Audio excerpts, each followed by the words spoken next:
Sir, विजयी झालेला आहात, आता बैठक पार पडतेय, काय भावना आहेत, काय सांगणार?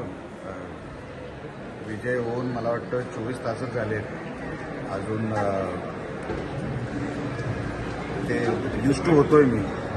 आमदार म्हणजे काय आणि सगळी सुरुवात आहे. 10 वर्षानंतर कुठल्या पदावर आलोय आणि आता आनंद आहे. आता काम करून दाखवायचं आहे. काय मिरवण्यासाठी हे काय पद नसतं.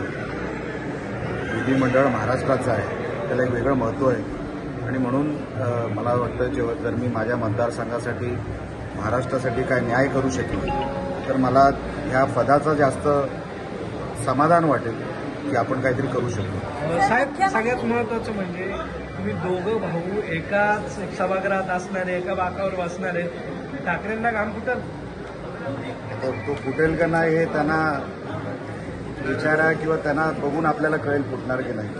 पण जर कोण वेगळं किंवा वेडं वाकडं काही वागेल तर जागेवरच बंदोबस्त करणार.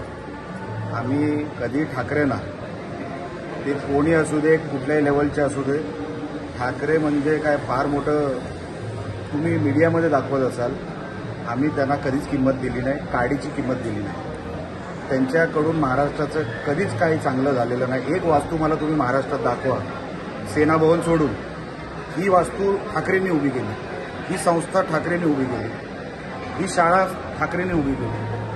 काही न करता तुम्ही फक्त मोठेपण दाखवता महाराष्ट्राला. ते तुम्हाला जे मोठे करत असतील ते करत असतील, राणे करत नाही. कोकणातून तुम्ही दोघं भाऊ आणि सामंत, ते दोघं भाऊ जोडी पाहायला मिळणार आहे. हो, ते आता काम महत्वाचं. मला वाटतं मंत्रिपदासंदर्भात चर्चा होते. मंत्रिपदाची माळ गळ्यात पडणार का? बघा, मी आमदार झालो त्याच्यातच फार मोठं प्रमोशन मी समजतो माझं.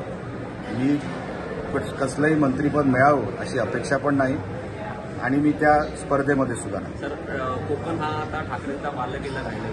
अरे, त्यांचा कधीच नव्हता राजा, कधीच नव्हता. हे तुम्ही मीडियामध्ये दाखवलं.